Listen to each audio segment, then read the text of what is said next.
Ao assim fazer, a gente rompe com uma certa lógica absolutamente instrumental dominante na nossa sociedade. Qual é essa lógica instrumental? É a de sempre perguntar para que algo serve, né? Então, imagine vocês, se nessa mesa, né? Eu só falar, eu comprei uma nova mesa. E a pergunta é absolutamente compreensível que vocês façam uma pergunta, para que você comprou a mesa? E a minha resposta será, olha, eu comprei a mesa para apoiar um computador. Ok? Essa é uma resposta normal, esperada. Claro que em seguida vocês poderão fazer a pergunta, e para que você quer apoiar um computador? E eu poderia responder, por exemplo, eu quero apoiar o computador para poder receber informações na internet para escrever artigos. E vocês também poderão me perguntar, para que você quer escrever artigos? Que eu poderia responder, para ganhar pontinhos na CAPES e continuar sendo um professor. A CAPES é a nossa continha que vocês também têm que fazer em outras coisas. E aí vai. Só que para esse para quê, ou seja, para cada finalidade que eu aponto para um objeto, imediatamente eu posso perguntar qual é a finalidade daquele outro. Numa cadeia sucessiva, no qual um para quê é respondido por um outro para quê, por um outro para quê, uma finalidade me leva a outra finalidade, que me leva a outra finalidade, que me leva a outra finalidade, sem nenhum sentido. Ao fim e ao cabo, eu perco o sentido em prol da finalidade. Ora, é claro que vocês vão falar, mas isso pode ser em qualquer relação humana, mais ou menos. É claro que eu posso perguntar, por exemplo, Fernando, para que ele tem uma secretária? Ele fala, para anotar, fazer a minha agenda, etc, etc. Pense em vocês se eu perguntasse para o Fernando, que ele me fala, olha, fulano de tal, Luiz é o meu melhor amigo. Eu perguntasse para o Fernando, para que você é amigo dele, do Luiz? Se o Fernando me desse uma resposta, eu já não acreditaria mais que o Fernando fosse amigo do Luiz.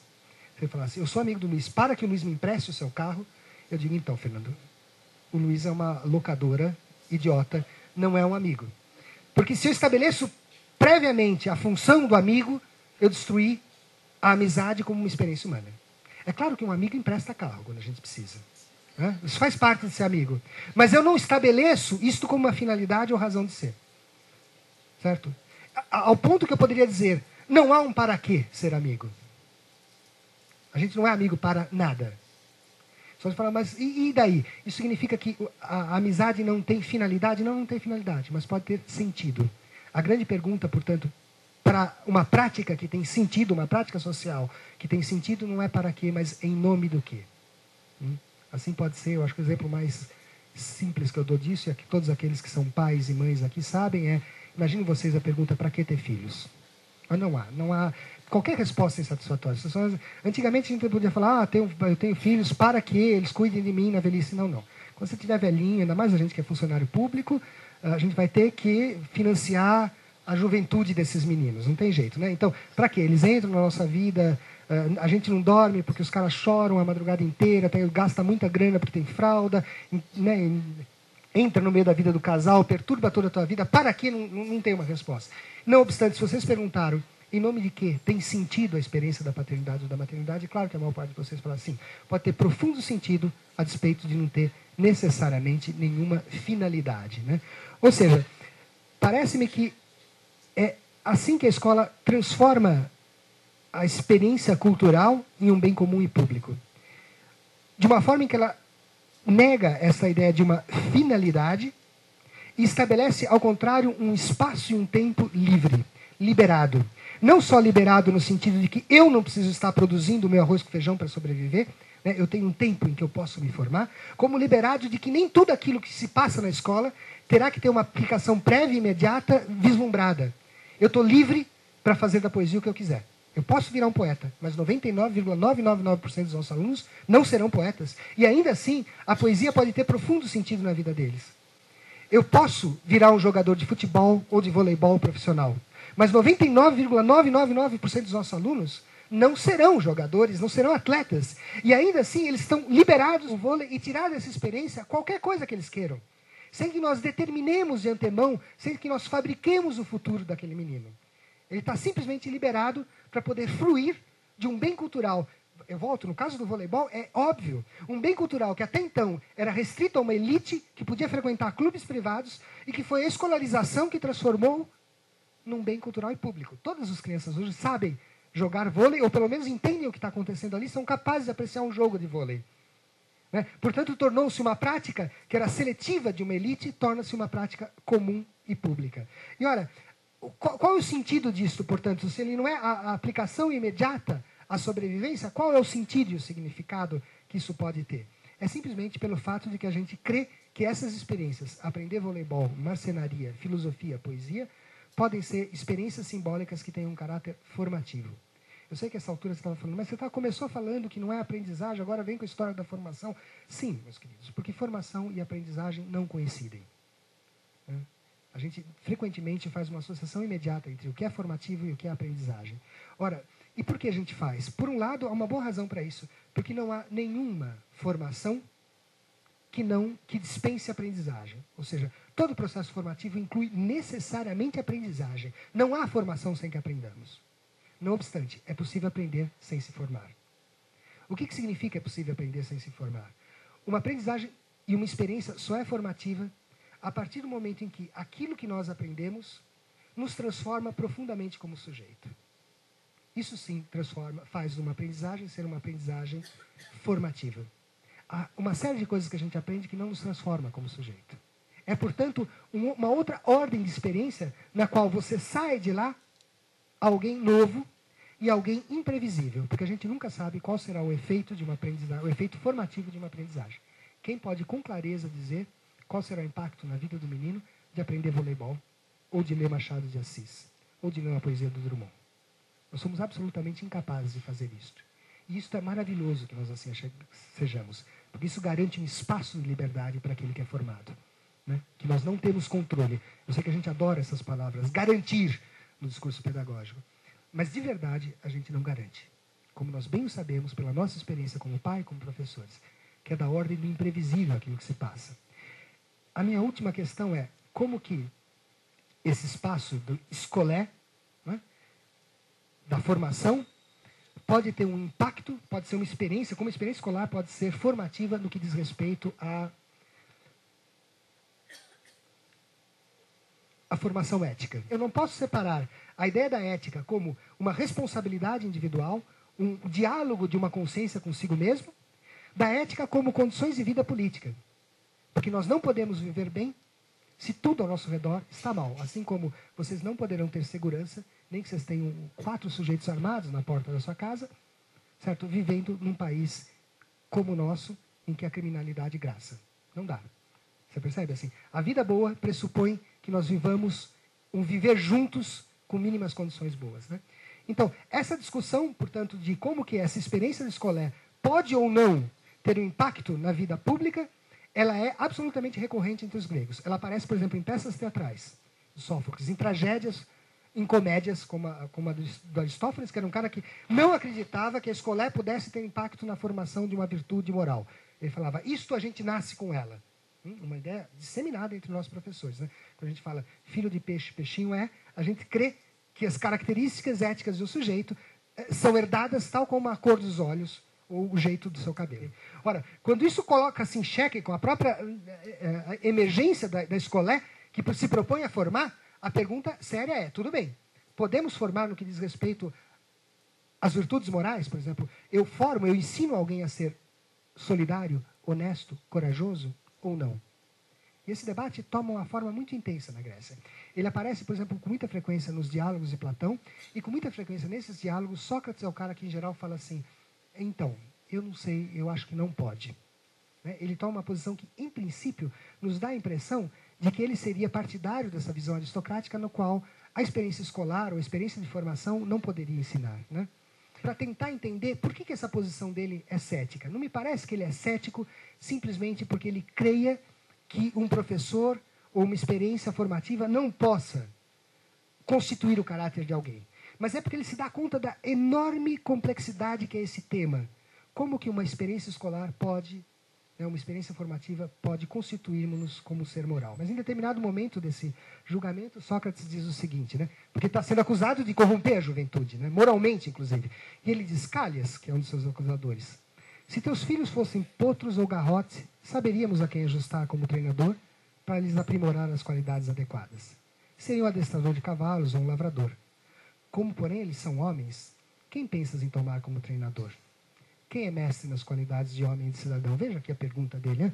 Tá bom, vamos supor que nós falamos, nós vamos ensinar esses caras, esses meninos, a serem cidadãos e homens responsáveis que respondem por si. A pergunta dele é falar, tá bom, quem é mestre nas qualidades de homem cidadão? Vocês percebem? Porque eu posso dizer o seguinte, ó, eu sou licenciado em filosofia, eu posso dar aula de filosofia. Certo? Fulano de tal, licenciado em matemática, ele vai lá e dá aula de matemática. Quem é professor de solidariedade? Quem é professor de coragem, honestidade?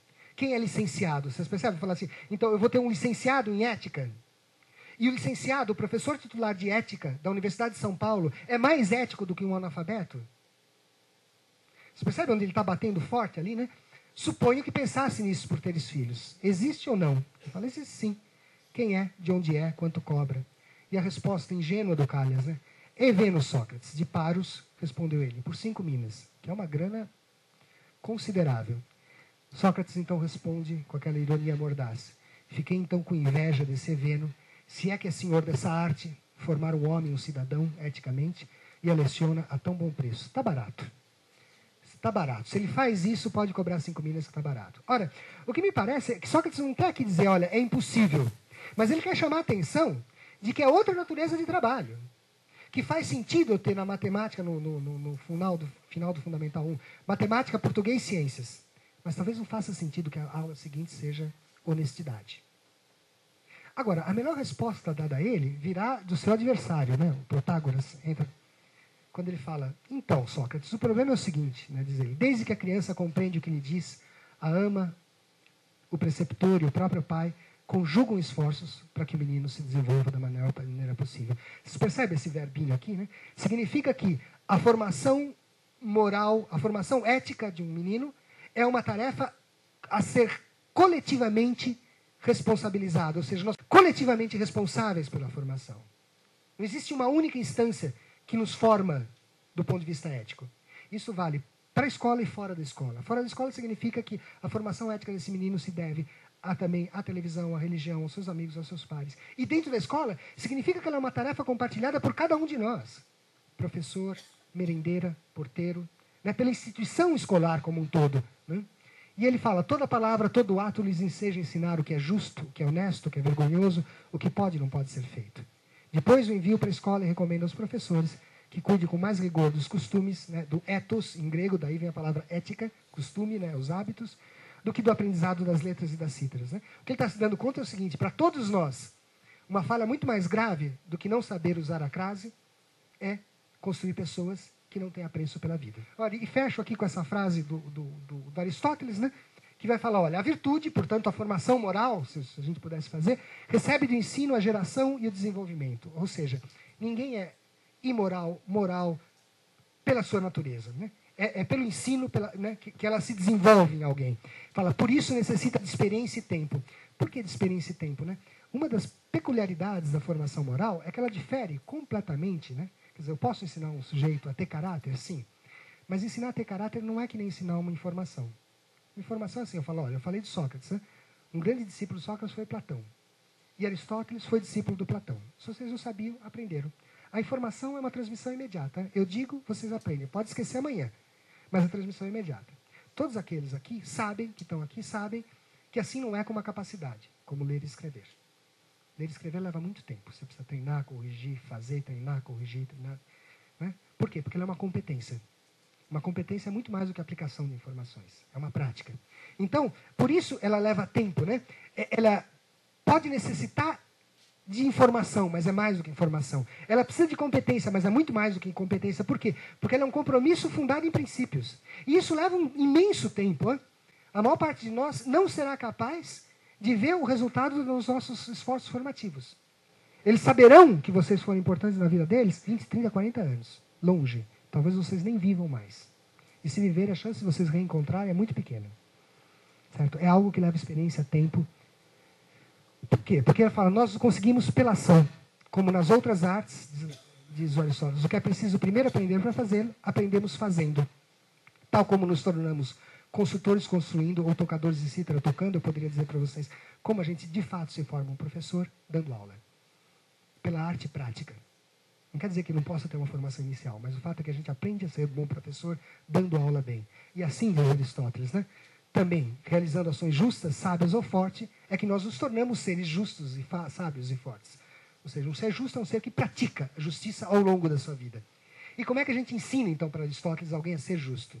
Fundamentalmente, né, praticando a justiça com ele e exigindo dele uma prática de justiça ao longo de todo o tempo. Por isso que não dá para falar, eu já te disse, Joãozinho, não pode bater. Não. Você já disse, vai dizer de novo, não vai bater, não vai agredir e vai exigir que ele não faça ao longo de muito tempo para que ele se torne alguém cordial. Né? Agora, uma última questão fundamental para encerrar isso é que, se Aristóteles tem razão de que as virtudes cívicas, as virtudes da vida privada e pública, se aprende pela prática e pelo exemplo a que nós estamos submetidos, isso também vale para os vícios. Da mesma forma que a gente aprende a ser justo por estar num ambiente no qual se promove e se exige justiça, a gente aprende a ser injusto por conviver num ambiente que promove e ensina, não pelas palavras, mas pelos atos da injustiça. É nesse sentido que me parece que, voltando e fechando a coisa, a experiência escolar pode ser um lugar, um tempo livre de formação ética, na medida em que a própria instituição escolar se comprometa a ser um ambiente de cultivo desses princípios fundamentais que regem a nossa vida e a nossa moralidade pública, como a justiça, a igualdade, a não discriminação. E é preciso que a escola, mais do que falar sobre isto, promova em cada um dos seus gestos cotidianos este compromisso. Esse compromisso se encarna na minha ação mais do que na minha palavra. Ok? E aí, para fechar, eu vou com o... Quem disse isso? É claro que a literatura sempre dá de 10 na filosofia, né? Então, todo esse raio que eu falei, Antônio Vieira, no sermão sobre o semeador, todos vocês sabem, né? Essa parábola bíblica do semeador, né? Que vai jogando sementes, uma cai lá, uma cai colar. Ele diz o seguinte: reparai, entre o semeador, ou o ensinador, se vocês quiserem, e o que semeia, aquele que de fato ensina, há muita diferença. O semeador e o pregador é o nome, é a palavra, né? E o que semeia e o que prega é a ação, é o fazer. E as ações são as que dão ser ao pregador, que o fazem de fato um pregador ou fazem de fato um professor. Ter o nome de pregador, de professor, ou ser pregador de nome não importa. São as ações, a vida, o exemplo, as obras que convertem o mundo. E diz ele no final lá, hoje pregam-se palavras e pensamentos, antigamente pegavam-se palavras e obras. Palavras sem obras são tiros sem balas. Né? Fazem muito barulho, mas atroam, mas não ferem. O pregar quer falar, faz-se com a boca, e o pregar quer semear, faz-se com a mão. Para falar ao vento bastam palavras, mas para falar ao coração, desvieira, são necessárias obras. Né? Então me parece que é esse a tarefa e o desafio da escola. Em que medida que os nossos atos encarnam um compromisso com uma formação pública, moral e ética. Okay? Perdão porque eu estourei um pouquinho do tempo. Né?